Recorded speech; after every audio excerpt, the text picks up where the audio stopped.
अक्कलकोटमध्ये एक तरुण राहत होता.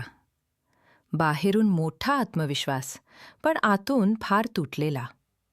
काम बंद, कर्ज वाढलेलं आणि घरात रोज वाद. तो कोणाला काही सांगत नव्हता. फक्त मनातल्या वेदना स्वामींनाच माहीत. एक दिवस तो मंदिरात आला. ना मागणं ना रडणं, फक्त शांत उभा.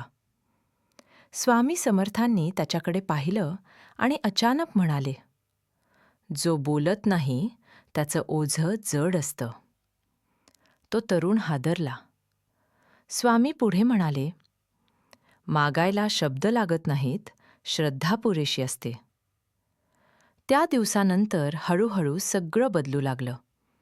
नवं काम मिळालं, घरात शांतता आली. एक दिवस तो पुन्हा स्वामींना भेटायला आला.